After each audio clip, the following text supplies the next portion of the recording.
His son, Mr. Niall Campbell, was in France for Easter, but came home when he heard of his father's serious condition. Having been told by a friend that Lord Archibald, before going to Inverary, was heard to say that he felt he would not come back, and to express certain wishes which were to be carried out after his death, I wrote to Mr. Niall Campbell, who very kindly sent me a description of all the arrangements he had made for the funeral, and asked me to keep myself free to dine with him at the Bachelors' Club one evening on his return, so that he might tell me all his news. I dined with Mr. Campbell, who had now become Duke of Argyll, at his club on May the 28th, 1914, and mentioned what I had been told about his father. He replied that he was glad to have my information, since it explained something which had been puzzling him. I then went on to mention some of the stories which I had read in West of Scotland newspapers. There was a tale about ravens, which came down from the glens, and were seen hovering about Inverary while his father was passing. It was said that this always happened when the chief, or anybody closely related to him, was about to die. Mr. Campbell said that he believed that the story was true, but that they did not take much notice of the ravens. However, he then told me that the galley had appeared on Loch Fyne. When I asked him to explain what this was, he told me that the galley was a little ship, like the one in their arms, and that when the chief, or one near to him, was dying, it appeared on Loch Fyne with 3 people on board, one of whom is supposed to be a saint connected with St. Columba. When his father was dying, the galley was seen to pass silently up the loch, and to come to land at a particular point.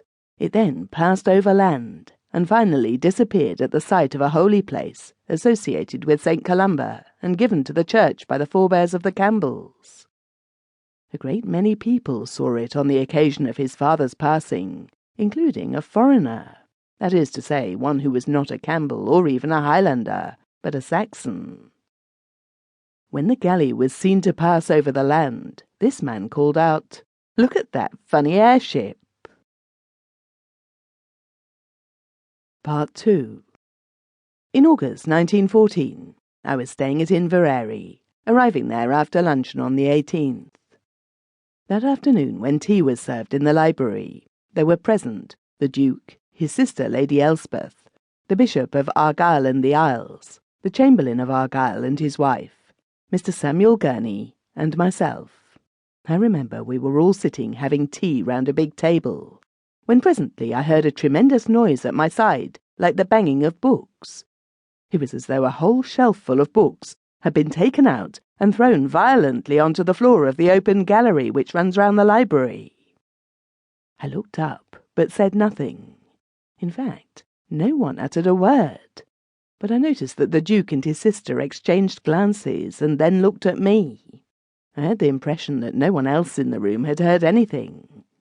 After tea, the Duke spoke to his sister, and then took me into his private room. He said to me, "You heard a noise while we were at tea. My sister and I saw that you had heard it, and that no one else did."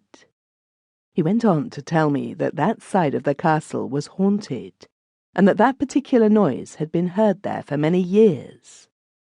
On one Sunday evening, when he was working in the library, it went on for an hour. My sister, he said, will tell you all about it. Next day, when Lady Elspeth was out walking with me, she told me the story. She was good enough to say that she and her brother regarded me as quite one of the elect, since I was the only person beside themselves who had heard the noise. She had been expecting to hear it, because when she went into the library before tea, she saw the old man. This was the ghost of the Harper, who was hanged at Inverary by Montrose's men when they came up the glen in pursuit of the great Marquis of Argyll. The Harper always appears in the Campbell tartan, and is a harmless little old thing. She generally both sees and hears him, but the Duke only hears the noise. The story struck me as strange, because the present castle is comparatively new, having been built in 1750, and not on the site of the previous building. Probably the poor old man appears on the spot where the tree grew on where he was hanged. Lady Elspeth went on to say that when we had gone in to tea, she had distinctly seen the little man standing in the gallery.